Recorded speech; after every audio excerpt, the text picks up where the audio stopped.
성품이 나의 인격이 되고 성령님의 권능이 나의 능력이 되기 원하고 바라고 기도합니다. 예배합니다.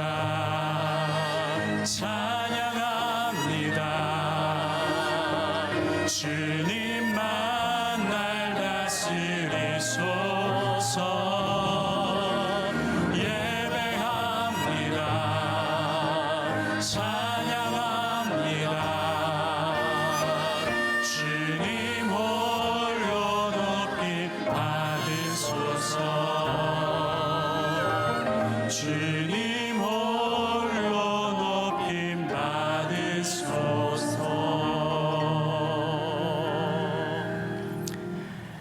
하나님, 자녀들로 하여금 눈을 높이 들어 누가 이 모든 것을 창조하였는지 보게 하옵소서. 우리의 심령을 가난케 하사 겸손히 주께 의지하는 복을 주시고 천국을 소유케 하소서. 왕이신 예수 그리스도의 이름으로 기원하였습니다. 아멘. 이 시간 민족과 가정의 왕이신 하나님을 우리의 가락에 맞추어 찬양하시겠습니다.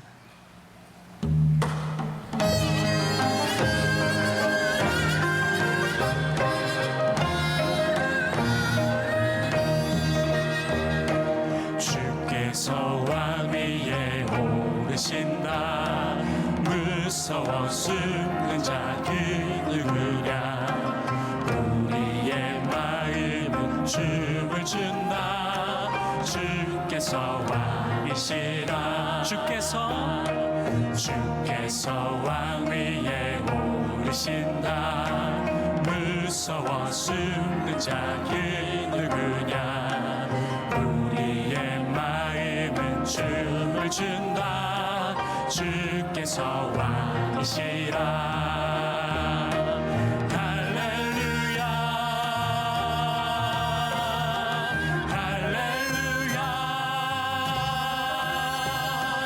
얼씨구나 좋다 지화자 좋네. 주께서 왕이시라. 정의의 오른팔 정의의 오른팔 높이 든다. 두려워 떠는 자 그 누구냐. 산천하 초모가 노래하라.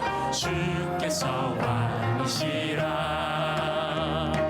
정의의 오른팔 높이 든다. 두려워 떠는 자 그 누구냐. 산천하 초모가 노래하라. 주께서 왕이시라. 할렐루야 할렐루야 할렐루야. 얼씨구나 좋다 지화자 좋네. 주께서 왕이시라. 1절로 찬양합니다. 주께서 왕 위에 오르신다.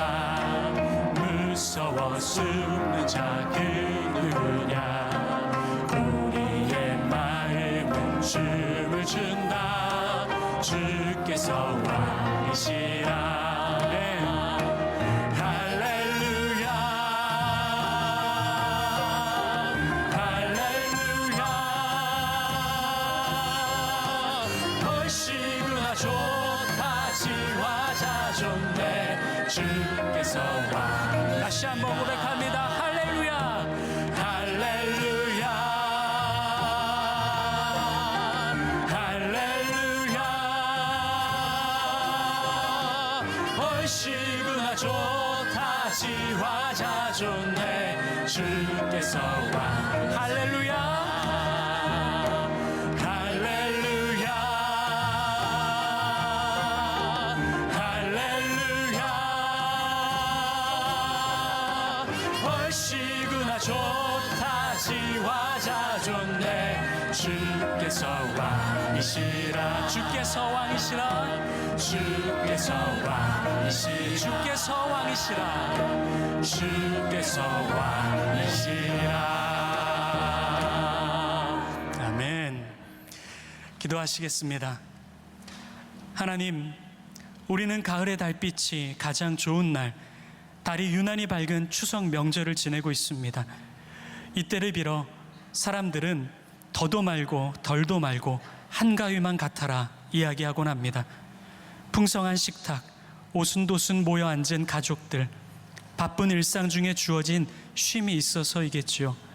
그러나 주님, 예배하는 우리는 더도 말고 덜도 말고 지금 이 시간만 갖기를 소망합니다. 크신 하나님의 은혜와 함께 앉은 믿음의 식구들, 그리고 하늘의 평강이 이 자리에 있기 때문입니다. 하지만 우리 곁에는 밝은 달 아래 같은 하늘이지만 각자의 이유로 고향을 찾을 수도 가족을 재회할 수도 없는 이들이 있습니다. 모두가 웃는 것 같기에 더 외롭고 그리워할 마음들 가운데 주님께서 넓은 부모의 품이 되어주시고 본향인 천국의 화목을 베풀어 주옵소서. 이 시간 김병삼 담임 목사님을 통해 말씀을 듣습니다. 천부 하나님께 내 손 가득 담긴 지적인 오만, 물질의 거만, 육신의 자부심을 내려놓고 빈손으로 의지 없음을 고백하게 하소서. 굳어있는 무릎을 하나님께 꿇게 하시어 오히려 세상 앞에 굴복하지 않는 그리스도인으로 살게 하옵소서. 위대하신 예수 그리스도의 이름으로 기도합니다. 아멘. 주께 기도드리오니 우리 기도를 들어주시고 주께 구하는 모든 소망 들어주소서. 주께 기도드리오니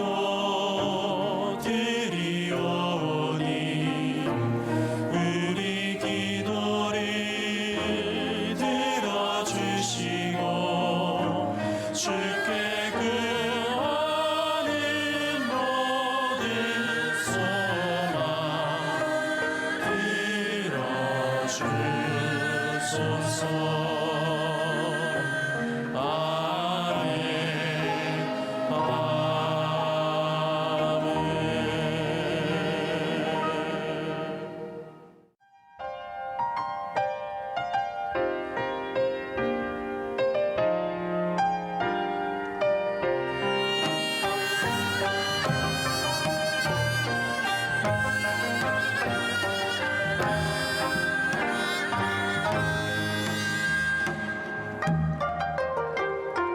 공중에 나는 새를 보라 주께서 먹이신다.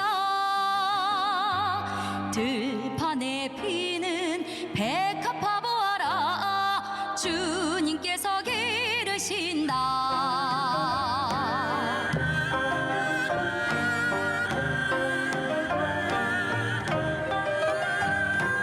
너희는 먼저 그의 나라 그를 구하라. 그리하면 이 모든 것을 너희에게 더하시리라.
오늘 말씀의 제목은 하나님 앞에서 겸손하게. 자, 성품에 대한 이야기를 하고 있고 이 겸손도 성품이라는 이야기를 하려고 그래요. 자, 첫 주 다니엘을 주인공으로 해서 모두 성품이다. 네, 용기도 성품이다 이야기를, 그 다음 주에 다윗의 이야기를 통해서 감사도 성품이다. 그리고 변화산 새벽기도를 통해서 예수님의 온유함, 온유도 성품이라는 얘기, 또 믿음의 사람들의 이야기를 통해서 믿음도 성품이다. 그리고 지난주에 말씀 기억하세요? 주인공이 누구였죠? 이거 한 사람만 대답을 하시는데, 바울, 주제는 기쁨. 네, 제가 그냥 이렇게 이해를 할게요. 자, 그리고 여러분들이 쭉 시리즈로 왔으니까 또 유튜브에 들어가서 이전 것들을 좀 이렇게 봐도 좋을 것 같고, 오늘 마지막 하나님 앞에서 겸손에 대한 이야기를 하려고 합니다. 유명한 우리가 알고 있는 간디가 있습니다. 간디에 관한 여러 가지 일화가 있는데 그 중에 하나입니다. 간디가 이 공동체를 만들어 생활을 할 때 영국의 명문대학을 다니던 한 청년이 간디 공동체에 오게 되었어요. 이 청년에게 맡겨진 일은 화장실 변소를 청소하는 일이었습니다. 며칠이 지나서 이 청년이 간디에게 와서 이렇게 이야기를 했다고 합니다. 제가 누군지 안 보이세요? 저는 큰 일을 할 수 있는 사람입니다. 그때 간디가 이렇게 말을 했다고 합니다. 자네가 큰 일을 할 수 있다는 건 다 알아. 내가 모르는 건 자네가 작은 일도 할 수 있는지를 알고 싶은 거야. 아마 우리들 마음 가운데는 그런 생각을 하는 사람이 많을 것 같아. 내가 큰 일을 할 수 있어. 내가 영화를 찍어도 주연을 할 수 있어. 내가 사업을 해도 나는 돈을 벌 수 있어. 우리는 많은 큰 일들을 생각하는데 사실 우리들에게 중요한 것은 겸손하고 작은 일을 잘 할 수 있는가, 오늘 하나님께서 우리를 쓰실 수 있는 사람이 되는가, 이 겸손에 대한 이야기를 하려고 합니다. 자, 우리가 인생을 살아가는데 두 가지 방법이 있다고 생각해요. 잘 생각해 보세요. 하나는 왜라고 묻는 인생을 사는 방법이 있고, 또 하나는 어떻게라는 물음을 묻는 방식이 있습니다. 자, 우리들의 삶에 어떤 문제가 봉착했을 때 우리가 하나님 왜 저를 여기에 두셨어요? 왜 제가 여기에 존재해야 되나요? 라고 물을 때 우리는 하나님과의 관계 속에서 우리의 인생을 풀어가게 되죠. 그런데 우리들이 처한 상황 가운데서 어떻게 내가 이 일을 해결하지? 그리고 내 속에 있는 능력과 내 마음을 가지고 내 실력을 가지고 어떻게를 생각한다면 하나님과 관계없는 인생, 어쩌면 참 교만한 인생을 살 수도 있겠다는 생각을 해요. 자, 여러분들이 보는 여러분들 주변에 있는 사람들의 성품, 어떤 사람들이 참 저 사람 품이 있다라고 느껴지나요? 제가 말씀을 쭉 준비하면서 성품에 대한 이야기를 하면서 진짜 품이 있는 사람은 겸손한 사람이 아닐까. 그렇죠. 네, 여러분들 머리에 떠오르는 그 사람은 참 겸손해. 좀 품이 있는 거죠. 겸손하다는 것은 우리들의 삶에서 하나님의 음성을 들을 준비가 되어 있을 때 우리는 겸손한 삶을 살 수 있겠다. 그리고 세상적으로 이야기하면 우리들이 살아가면서 누군가의 조언, 누군가의 이야기를 잘 듣는 사람은 겸손하게 살아갈 수 있는 사람이고 품이 있는 인생을 살아갈 수 있을 것 같아요. 우리 인간의 가장 고귀한 가치는 누군가에게 인정받는 삶이 아닐까요? 그런데 만일 우리들이 인정받지 못하다고 하면 참 불행한 거죠. 그런데 이 인정받음이라고 하는 것은 겸손의 성품에서부터 나오는 것이다. 자, 하나님을 신뢰하는 사람들에게 필연적으로 따르는 것이 겸손이죠. 겸손하지 않는 사람들은 그 삶의 문제를 봉착했을 때, 낭패를 볼 때 다른 사람의 말에 귀를 기울이지 않아요. 그럼 우리는 그 사람을 바라보면서 저 사람 참 교만하다, 이렇게 말을 합니다. 자, 여러분들 이렇게 분위기를 좀 제가 풀어주기 위해서 조크를 하나 하려고 하는데 어떻게 생각하세요? 괜찮아요? 자, 조크를 듣는 여러분들의 표정을 잘 관리를 하셔야 됩니다. 네. 옛날 어떤 충청도에서 있었던 일입니다. 우리나라 이게 초창기에 선교사들이 많이 들어올 때 외국인 선교사님들, 이렇게 이제 한국말을 잘 못하는 그 영어권에 있는 선교사님들이 들어왔죠. 어떤 충청도에 한 선교사님이 이발소에 들어가서 이발을 하려고 이렇게 들어갔어요. 그 들어가서 의자에 딱 앉는데, 글쎄 이발사가 영어를 하는 거예요. What's you? 충청도에서 What's you? 하는데 이 선교사님에게 뭐라고 들렸어요? What see you? 라고 들린 거예요. 선교사님은 자리에 딱 앉으면서 저 사람이 영어를 하네 그러면서 영어로 대답을 한 거예요. 앉아보니까 거울이 있잖아요. 그래서 mirror라고 대답을 했더니 이 이발사가 머리를 다 밀었어요. 그리고 어쩐데요? 라고 했다는 이야기가 있어요. 자, 우리들은 가끔 그런 생각을 하죠. 내가 가지고 있는 지식, 저 사람도 가지고 있을 것이다. 내가 살아가는 방식, 이것이 통할 수 있을 것이다. 라고 생각하지만 우리의 인생은 결코 그렇지 않습니다. 내 지식으로, 내 방법으로 살아갈 수 없는 인생이죠. 그래서 때때로 우리의 인생에 이런 순간들을 만나면 절망감을 느끼는 거예요. 자, 여러분들의 삶에도 절망감을 느꼈던 순간들이 있죠. 이건 내 방법으로 통하지 않아. 내 생각하고는 여전히 다르다고 생각하는 거죠. 그게 사실은 우리 인생인 거예요. 그러니까 저나 여기 있는 사람들이나 우리의 인생, 우리 인간의 실존이라고 하는 것은 뭐냐? 절망감을 느낄 수밖에 없는 인간, 그것이 우리 인간의 실존이에요. 여러분 성경에 보면 아무 문제가 없는 정말 완성된 사람을 하나님이 쓰시지 않더라고요.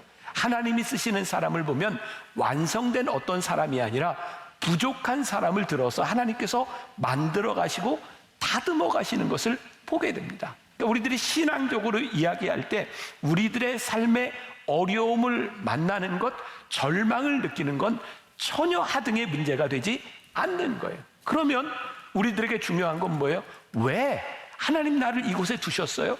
왜 우리로 하여금 이 길을 걷게 하셨어요? 이 신앙적인 물음이 우리들에게 필요한 거죠. 자, 신명기 8장 2절, 오늘 우리가 읽은 본문 말씀 같이 한번 봅니다. 한 목소리로 시작. 내 하나님 여호와께서 이 40년 동안에 내게 광야길을 걷게 하신 것을 기억하라. 이는 너를 낮추시며 너를 시험하사 내 마음이 어떠한지 그 명령을 지키는지 지키지 않는지 알려 하심이라. 오늘 말씀에 보니까 그렇구나. 하나님께서 이스라엘 백성으로 하여금 40년 광야를 걷게 하신 이유가 그들로 하여금 낮추시며 그들의 마음이 어떠하신지 보기 위하여 그들로 하여금 광야의 길을 걷게 하셨구나. 그리고 이 말씀을 우리들의 삶에 그대로 적용한다면 오늘 여기 말씀을 듣는 여러분들 가운데 내 인생이 광야 같아, 이 황량한 곳을 지나가고 있어 라고 생각하는 분이 있다면 성경은 우리들에게 뭐라고 말씀하세요? 내가 너로 하여금 그 길을 걷게 한 이유가 있어. 너로 하여금 낮추고 이 길을 통하여 너희들이 하나님 앞에 어떤 존재인지를 보기 위하여 내가 너로 하여금 이 길을 걷게 하는 거야. 그때 우리가 걷고 있는 이 인생의 광야가 의미를 가지기 시작해요. 하나님 왜 우리를 여기에 있게 하셨는지 그 의미에 대하여 우리들이 답하기 시작하는 거죠. 하나님은 우리 인간의 본성, 우리의 실존을 너무나 잘 알고 계셨어요. 우리들의 인생에 문제가 없으면 철저히 자기중심적이고 얼마나 교만한 인간이 될 수 있는지를 알고 계셨어요. 참으로 신기한 것은 우리들의 인생에 낮아짐의 시간이 깊어질수록 우리는 하나님의 은혜를 경험하게 된다는 거예요. 참 놀랍죠? 낮아짐 가운데서 우리가 하나님의 은혜를 깨닫게 된다는 것이 말입니다. 하나님은 하나님의 백성을 만들어가는 이 길 가운데서 이스라엘 백성으로 하여금 낮추는 일들을 하셨어요. 자, 오늘 이 신명기 8장 말씀, 모세가 이스라엘 백성들에게 하고 있는 이 말이 언제 들려진 것인지 그 배경을 우리들이 아는 것이 굉장히 중요해요. 이 말씀, 신명기 말씀은 이스라엘 백성들이 40년 광야 생활을 마치고 이제 가나안 땅에 바로 들어가기 전에 모세가 이스라엘 백성들에게 이야기하는 거예요. 이제 고생 끝, 이제 우리는 가나안 땅으로 들어갈 거야. 요 순간에 이야기하는 거예요.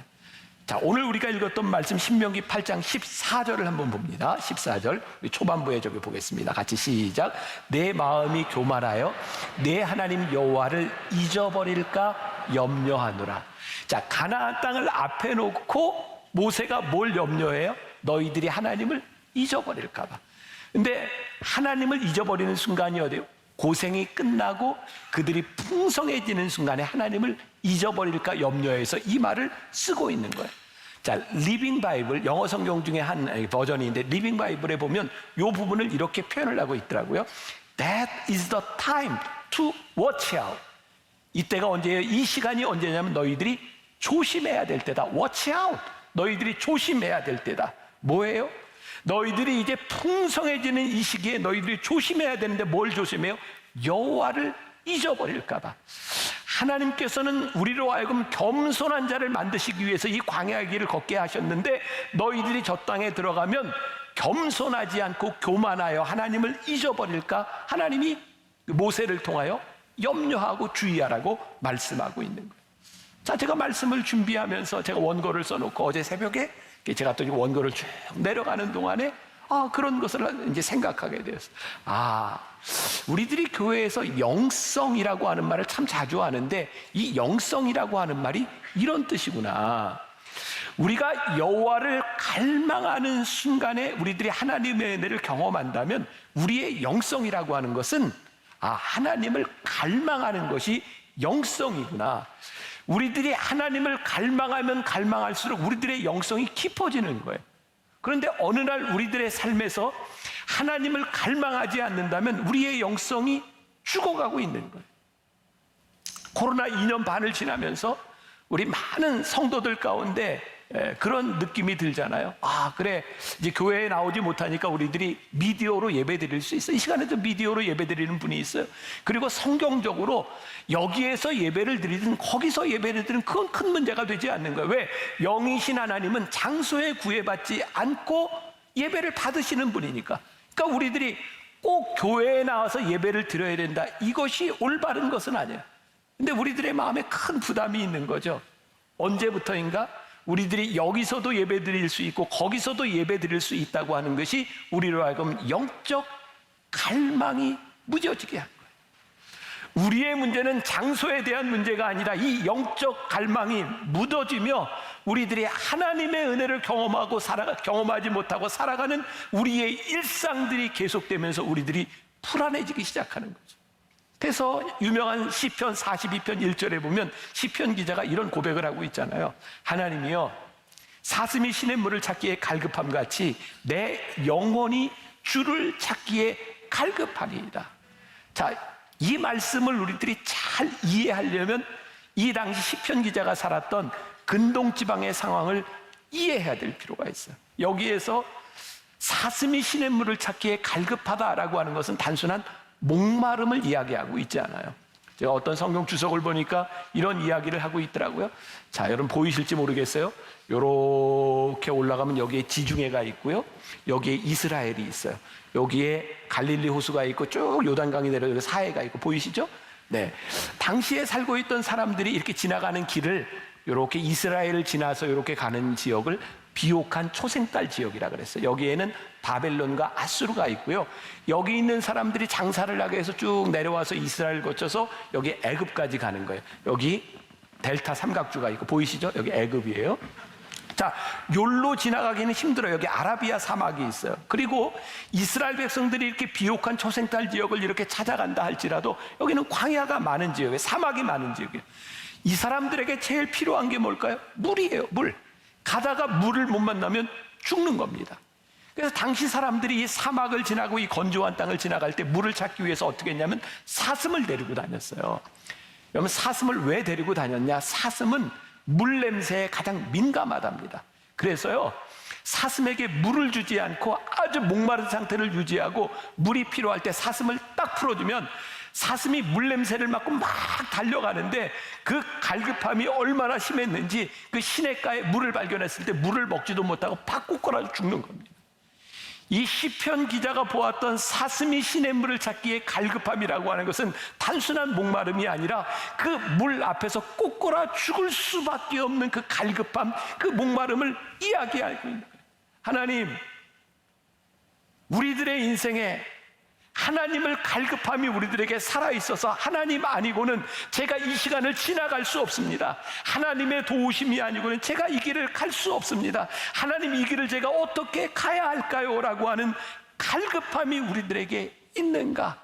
이 갈급함이야말로 우리로 하여금 하나님 앞에 겸손히 무릎 꿇을 수 있는 겸손의 성품을 만들어주는 것인데 우리 신앙인의 불행이 뭐예요? 갈급함이 사라지고 있다. 제가 요즘 우리 목회자들에게 제일 많이 하는 이야기입니다. 목회를 하면서 제일 두려운 게 뭐냐? 매너리즘에 빠지는 거예요. 우리들이 살아가고 있는 일상 가운데 너무 매너리즘에 빠져서 그냥 그 일을 반복하는 것처럼 우리의 영성에 두려운 것이 없는 거예요. 제가 지난주에 어떤 젊은 집사 부부하고 이야기를 좀 나누게 되었어요. 처음 교회를 왔을 때 제가 만나서 이야기를 듣는데 그 남편 집사님이 참기 좀 힘든 일을 해요. 그러니까 교회에 나오면 정말 힘들게 나오는데 이렇게 조는 경우들이 많은 거예요. 제가 그때 그 이야기를 들으면서 괜찮아요. 졸아도 괜찮아요. 괜찮아요. 나와서 예배 드리세요. 근데 이제 지난주에 만나서 이야기를 하는데 이 아내가 이 남편이 힘들게 직장 생활을 하면서 요번 변화산 새벽기도에 하루도 안 빠지고 나왔는데 앉아서 조는 거예요. 근데 그 집사님은 하나님께도 미안하지만 담임 목사한테 미안한 거예요. 와서 조르니 목사님이 얼마나 힘들까. 그래서 남편을 쿡쿡 찌른대요. 문제는 이 찌르는 게 너무 아프게 찌르는 거예요. 그러니까 남편이 졸다가 깨는 게 아니라 화가 나는 거예요. 이 여자가 지금 너무 하는 거 아닌가. 근데 저에게 그런 얘기를 하는 거예요.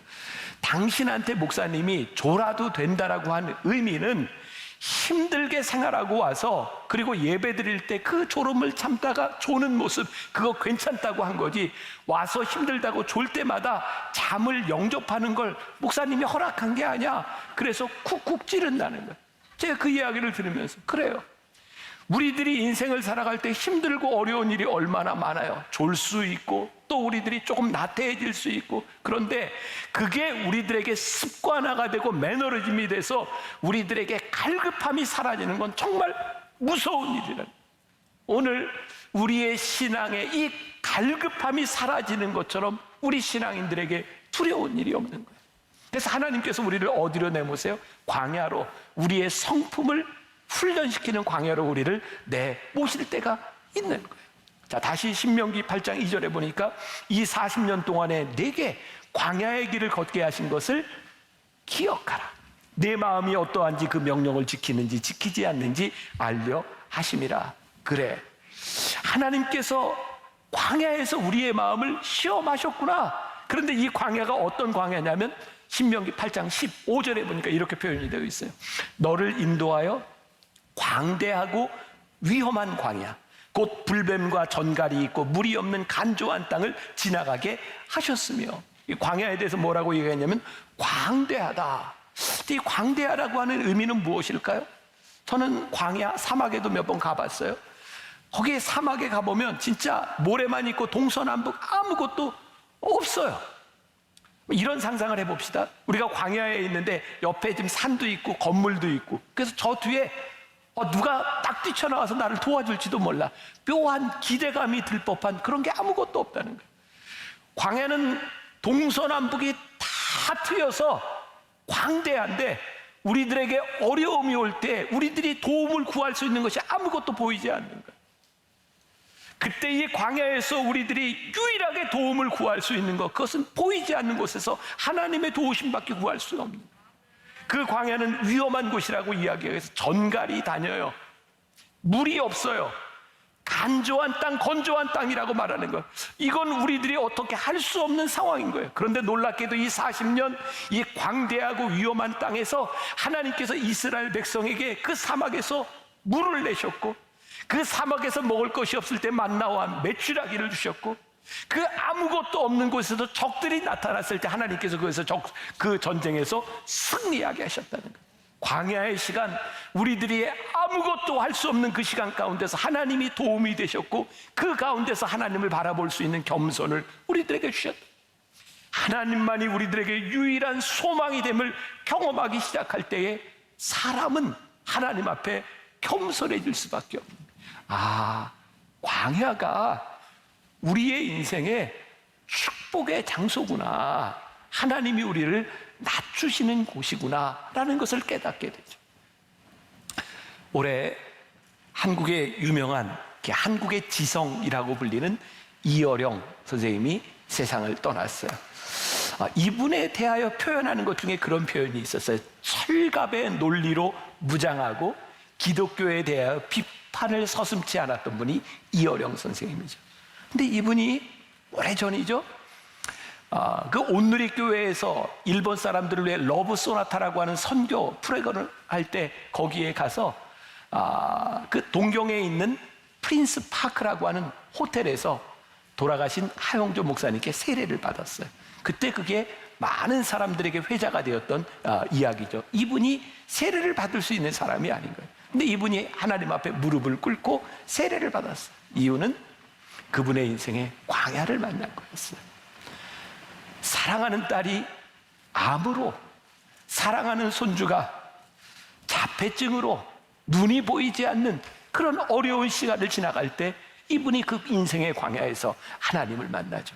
그리고 세례를 받고 이분이 인터뷰했던 내용 중에 이런 글이 있어요. 그렇습니다. 절망해보지 않은 사람은 절대로 영성을 가질 수 없습니다. 자기 파괴라는 극적인 것이 없이는 영성을 갖기 힘듭니다. 그래서 세속적으로 편안한 사람은 하나님을 받아들이기 힘든 것이죠. 이 땅에는 빛만 필요한 것이 아닙니다. 어둠도 필요합니다. 하나님은 빛과 어둠이 합쳐진 그레이존, 회색지대인 궁창에서 만물을 창조하셨습니다. 빛과 어둠을 알아야 인간 한계를 초월해 영성의 세계로 갈 수 있습니다. 이어령 선생님은 자신의 젊었을 때 사진과 지금의 사진을 보면서 달라 보이지 않냐고 말을 해요. 옛날에 썼던 글과 지금의 글이 달라지지 않았느냐고 말을 해요. 그는 교만한 현자에서 겸손한 현자가 되었어요. 그리고 그분이 썼던 책, 아주 유명한 시가 있죠. 어느 무신론자의 기도. 일부분을 읽어드릴게요. 하나님, 나는 당신의 제단에 꽃 한 송이, 촛불 하나도 올린 적이 없으니 날 기억하지 못하실 것입니다. 그러나 하나님, 모든 사람이 잠든 깊은 밤에는 당신의 낮은 숨소리를 듣습니다. 그리고 너무 적적할 때 아주 가끔 당신 앞에 무릎을 꿇고 기도를 드립니다. 좀 더 가까이 가도 되겠습니까, 하나님? 당신의 발끝을 가린 성스러운 옷자락을 때 묻은 이 손으로 조금 만져봐도 되겠습니까? 그리고 그 손으로 저 무지한 사람들의 가슴 속에서도 풍금 소리를 울리게 하는 한 줄의 아름다운 시를 쓸 수 있도록 허락해 주시겠습니까? 교만한 현자가 아니라 겸손한 현자가 되어 하나님 앞에 무릎을 꿇는 겸손한 사람의 모습을 봐요. 이분에게 광야가 없었더라면, 광야의 훈련의 장이 없었더라면 겸손할 수 있었을까? 광야에서 우리들이 무릎을 꿇고 하나님 앞에 겸손해져야 되는 이유, 하나님이 우리를 낮추시는 이유가 있다는. 오늘 말씀을 이렇게 준비하면서 이 말씀에 여기까지의 이 이야기를 그냥 하나로 딱 압축해 놓은 찬양이 하나 있더라고요. 왜 나를 깊은 어둠 속에 홀로 두시는지, 어두운 밤은 왜 그리 길었는지, 나를 고독하게, 나를 낮아지게, 세상 어디도 기댈 곳이 없게 하셨네. 우리 아는 분들 같이 한번 불러봐도 좋을 것 같아요. 왜 나를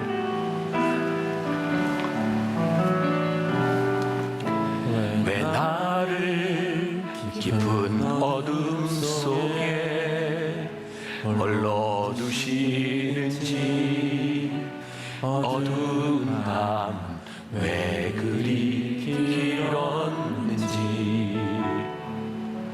나를 고독하게, 나를 낮아지게, 세상 어디도 기댈 곳이 없게 하셨네.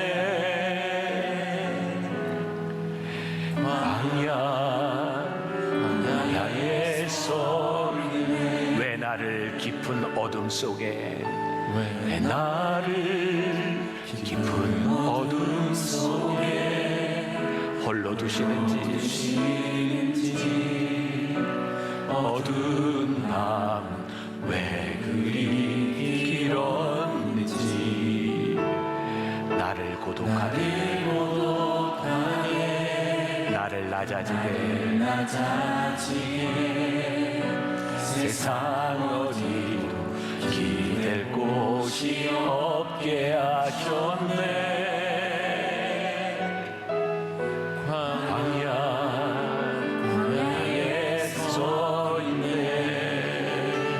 주님만이 내 도움 도움이 되시고 주님만 내 도움이 되시고 주님만 내 빛이 되시는 주님만 내 친구 되시는 광야 주님 손 놓고는 단 하루도 살 수 없는 곳 광야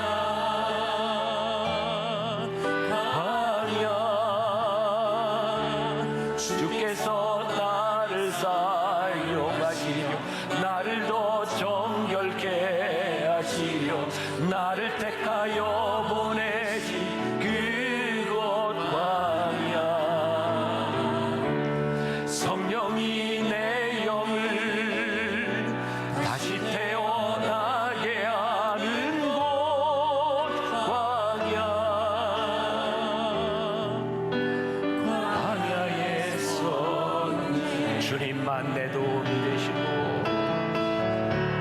주님만 내 도움이 되시고 주님만 내 빛이 되시는 주님만 내 친구 되시는 광야 주님 손 놓고는 단 하루도 살 수 없는 곳 광야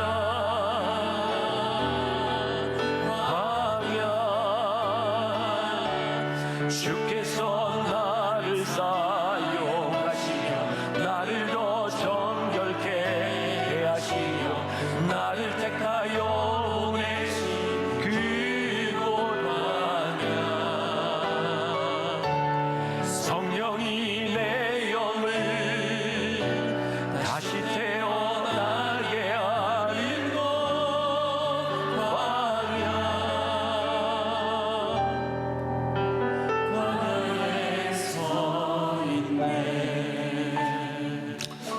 그러고 보니 우리 인생의 광야에 있는 것이 복이구나. 우리들이 하나님 앞에 겸손해져야 되는 것은 하나님을 위한 것이 아니라 우리로 하여금 하나님의 손길을 느끼고 우리들이 하나님 앞에 복된 존재로 살아가시도록 우리를 겸손하게 만들어 가시는구나. 신명기 8장 16절에 보니까 내 조상들도 알지 못하던 만나를 광야에서 내게 먹이셨나니 이는 다 너를 낮추시며 너를 시험하사 마침내 내게 복을 주려 하심이었느니라. 하나님께서 우리들에게 겸손한 성품을 만들어 가시는 이유가 뭐라고요? 하나님께서 우리들에게 복을 주시기 위하여.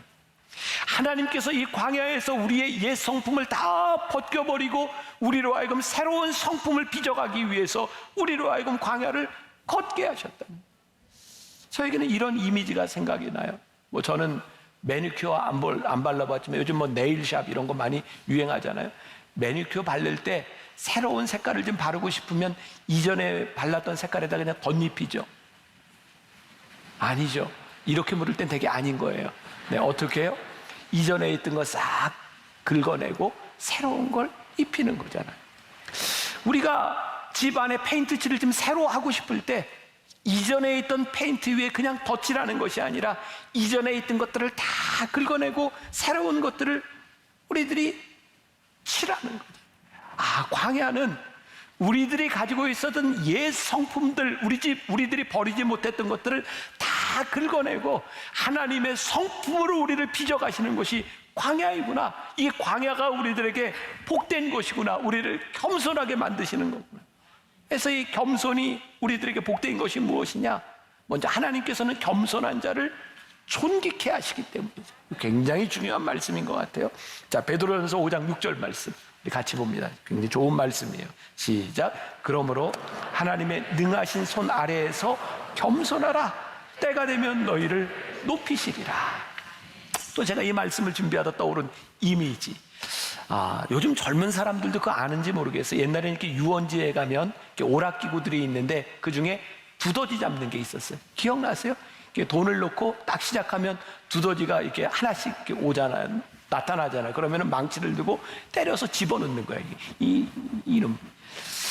저희는 그런 생각이 드는 거예요. 하나님이 우리가 교만하게 얼굴을 딱 디밀 때마다 한 대씩 때리실 것 같아. 막 들어가 이놈아, 들어가 이놈아, 들어가 이놈아, 들어가 이놈아. 왜? 겸손해야 하나님이 우리를 존귀케 여기시는데 자꾸 머리를 디미니까. 우리들이 어떻게 머리를 디밀까요? 교만은 뭘까요? 저는 교만은 이런 생각을 해요. 우리들이 가지고 있는 것보다 우리를 과장되게 만들어 가기 시작할 때 그게 교만이라고요. 지금 이 사회에 가장 문제되는 것 중에 하나가 학력 위조, 그 다음에 경력 위조 이런 거 있잖아요. 왜 우리는 자꾸 내 학력과 내 경력을 위조하려고 할까요? 내가 가지고 있는 나보다 더 과장돼 보이려고 하는 거, 그게 교만이라고. 우리는 왜 자꾸 그런 생각을 하게 될까요? 우리들 속에 컴플렉스가 있으니까. 야, 이거 내가 이대로 보이면, 내가 이대로 내 모습을 보면 내가 여기에 생존할 수 없고 경쟁할 수 없다고 생각하니까 우리는 컴플렉스를 자꾸 가리려고 하는 거죠. 교회 안에도 지난 몇십 년 동안 목회자들에게 저는 어쩌면 좀 부끄러운 모습이라고 생각해요. 목회를 하는 목사가 언제부터인가 박사학위를 받아야 목회를 좀 잘해야 될 것 같은 그런 마음들. 그래서 목사님들 사이에 이 박사학위 받는 게 너무 유행했던 시절이 있어요. 그래서 박사학위를 받으면 이걸 좀 나타내야 돼. 그래서 목회자들이 입는 가운에 여기 세 줄이 박사라는 얘기입니다. 그래서 그리고 설교를 하고 저는 이렇게 비난할 자격이 없는 사람이에요. 30년 전 저도 박사학위 받으러 미국 갔으니까. 그리고 공부하고 박사학위를 받아왔어요. 제가 목회를 하면서 깨닫게 되는 거예요. 물론 이게 다 필요 없는 것은 아니지만 내가 하나님의 일을 하는데 박사학위로 하는 것이 아니라 하나님이 나를 쓰실 때 내가 쓰임받을 수 있다는 것을 내가 깨닫게 되면, 저는 좀 극단적인 사람이죠. 제가 미국에서 공부했던 박사학위 논문 책 저는 다 패킹을 해서 버렸어요. 하나님이 이것으로 나를 사용하시지 않는다. 제가 이거 박사학위 안 받고 이런 얘기를 했으면 참 진정성이 있을 텐데 이게 제가 참 그래요. 근데 공부 안 하고 박사학위 안 받고 이런 깨달음을 이야기할 수 있는 자 복이 있을진저. 저는 훨씬 더 복이 있다고 생각하거든요. 우리들이 내가 가진 것으로 무엇을 할 수 있는 것이 아니라 하나님은 나의 부족함을 가지고도 얼마든지 일하실 수 있는 분이라는 것을 우리들이 깨닫기 시작할 때 우리들이 진짜 겸손해질 수 있는데, 우리는 자꾸 우리의 컴플렉스를 숨기려고 하는 거죠. 근데 이 컴플렉스를 가진 인간이 하나님의 은혜를 경험하면 어떤 고백을 해? 하나님, 내 약함이 더 이상 약함이 아니고 이것을 제가 감출 것이 없다고 생각합니다. 내 약함을 가지고 하나님 앞에 나아갈 때, 약함을 자랑하기 시작할 때 우리들이 겸손하게 하나님 앞에 설 수 있는 거죠. 하나님의 은혜를 우리들이 깨닫기 시작하면 오히려 부족함이 우리들의 자랑이 될 수 있는 것을 깨닫기 시작할 때 우리는 겸손한 사람, 내 부족함에도 나를 쓰시는 하나님을 우리들이 고백할 수 있는 거죠. 또 하나님은 겸손한 자에게 지혜를 주신다는 사실이에요. 잠언 11장 2절에 보니까 이런 말씀이 있어요. 교만이 오면 욕도 오거니와 겸손한 자에게는 지혜가 있느니라. 기가 막힌 말씀이에요. 교만한 자는요, 사실 자기만 모르지 굉장히 욕먹습니다. 네, 여러분들 머릿속에 떠오르는 그 교만한 사람, 그 사람 잘난 척 하는데 다 욕해요. 겸손한 자는요, 사람들이 다 좋아해요. 근데 생각해 보니까 겸손한 자에게 지혜가 찾아오는 것인지 지혜로운 자가 겸손한지 모르겠어요. 이게 같이 연관성이 있을 것 같아요. 누가복음 14장 7절에서 10절까지에 보면 예수님께서 비유로 말씀하신 게 있어요. 잔치자리에 어떤 사람이 왔는데 자기가 와서 높은 자리에 앉으면 그 다음에 높은 사람이 올 때 그거 네 자리 아니니까 끌어낸다는 거예요. 그런데 처음부터 잔치자리에 맨 가장 낮은 자리에 앉아 있으면 주인이 와서 당신의 자리는 여기가 아니라 여기입니다 라고 이렇게 데려갈 때 그게 영광스럽지 않겠느냐. 그래서 어떤 사람은 이 누가복음 14장 말씀을 가지고 세상을 살아가는 처세술이라고 이야기를 해요. 굉장히 좋은 처세술입니다. 근데 예수님은 처세술로 말씀하신 게 아니에요. 이것은 천국에 대한 비유거든요. 마지막 때에 하나님께서 너희를 어떻게 하실지를 생각해 보라는 거예요. 제가 지난주에 어떤 정치인하고 이야기를 하게 되었어요. 지금 이 예배를 드리고 있을지 몰라요. 그분이 젊은 정치인들에게 이야기하는, 먼저 국회의원이 되고 조금 정치를 하고 싶은 사람에게 꼭 너희들이 지켜야 되는 게 있다. 정치를 하려면 어떻게 해야 되느냐. 대통령 선거를 할 때는 대선 후보가 됐든지 아니면 당대표가 됐든지 그 사람들하고 같이 갈 때는 늘 그 사람의 오른쪽 귀와 왼쪽 귀 뒤에 서라. 그래야 사진 찍힐 때 얼굴이 나온다. 이 자리를 뺏기면 정치를 못한다는 거예요. 그래서 우리들 눈에는 보이지 않지만 심지어 어떤 사람은 옆에 있는 사람을 끌어내고 자기가 그 자리에 가서 쓰기도 한다는 거예요. 또 하나 원칙, 여러분 가끔 그 TV 뉴스에 보면 이게 당 대표가 이렇게 국회로 이렇게 뭐 연설하러 들어갈 때 이 통로로 지나갈 때 사람들이 다 와서 이제 악수도 하고 이러는 거예요. 정치를 하려면 다른 사람보다 5분이라도 일찍 와서 맨 끝자리에 앉아 있어서 당 대표가 올 때 악수하고 인사를 해야 화면에 잡힌다는 거예요. 그리고 조금 더 지혜로운 사람은 꼭 악수를 하고 한마디를 하라는 거예요. 넥타이가 참 멋있네요. 이렇게라도 한마디를 하래요. 그럼 뉴스가 저 사람 당대표와 밀담을 나누다. 이렇게 뉴스에 나오니까 그거 해야 그 처세술을 가져야 성공한다는 거예요. 세상은 성공의 원리를 뭐라고 이야기해요? 자기를 드러내야 된다는 거예요. 그런데 성경은 우리들에게 이야기해. 세상을 살아가는 그런 방식이 아니라 하나님 앞에 우리의 자존심을 내려놓으면 하나님께서 우리들의 자존감을 높이시는 것을 우리들이 경험하고 살아갈 수 있다는 거예요. 우리는 세상의 논리로 살아가는 사람들이 아니라 세상의 방법으로 살아가는 사람들이 아니라 하나님께서 우리를 낮추시는 그 비밀과 하나님께서 우리를 겸손하시게 하는 그 이유를 알고 살아가는 사람들인 거예요. 하나님께서 우리의 자존감을 높여주실 때 이것은 교만이 아니라 하나님이 우리를 세워주시는 것을 경험하게 된다는 거예요. 그래서 하나님을 믿는 여러분들, 하나님의 사람들이요, 조급해하지 말라는 거예요. 하나님께서 겸손한 자 때가 되면 하나님이 높이시니 조급해하지 말고 하나님 앞에 우리의 자존심을 내려놓고 우리를 올려주시는 하나님을 기대하라는 거예요.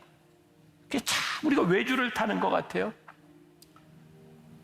여러분은 겸손하십니까? 진짜 겸손해서 예, 저는 겸손합니다. 그런 사람들이 저 교만 이렇게 이야기를 해요. 그러니까 뭐가 교만이고 뭐가 겸손인지 참 힘이 드는 부분이에요. 그런데 우리들이 하나님 앞에 우리들의 자존심을 내려놓을 때 우리들이 겸손한 사람입니다. 저는 그래요. 여러 사람들을 만나요. 제가 큰 사람이라고 생각, 저 사람 참 괜찮다. 그 사람은요, 남의 말에 참 귀를 기울여주는 사람이에요. 근데 어줍잖게 잘난 사람은요, 말이 많아요. 늘 누굴 설득하려고 하고. 저도 이제 60이 다 돼가니까, 저도 이제 나이 들어가니까 이런 얘기 할 수 있을 것 같아요. 나이 들면서 조심해야 될 게 있죠. 말 많이 하는 거. 말 많이 하면 사람들이 곁에 잘 오려고 하지 않아요. 그게 나이 들면 왜 말이 많아지는지 아세요? 내가 이만큼 살아왔으니 내가 안다는 거예요. 그런 사람들을 별로 좋아하지 않는다는 거예요. 영적으로는 우리들이 하나님 앞에 하나님의 음성을 듣기 위하여 낮추고 말을 줄이는 것. 우리들이 이 세상을 살아가는 데 있어서도 내가 잘난 척하지 않고 하나님 앞에 겸손하게 무릎을 꿇는 사람이 되는 것. 그게 하나님께서 우리의 인생을 복되게 살아가게 하시는 거예요. 성경에 보니까 하나님께서 우리들에게 포회사 성령님을 주신다 그랬어요. 왜? 내가 하는 일, 내가 하는 말, 그것을 생각나게 하시도록 보혜사 성령님을 우리들에게 보내주시겠다고 말씀하셨어요. 그러니 우리가 그 음성을 듣고 겸손히 무릎을 꿇고 우리 인생의 광야에서 나를 낮추는 것이 우리의 인생의 복된 일이 아니겠습니까? 사랑하는 여러분, 나는 그리스도인입니다. 하나님 앞에서 겸손하게, 이 세상에서 겸손하게 그리스도인의 성품을 만들어가는 여러분들이 되시기를 주님의 이름으로 간절히 축원합니다.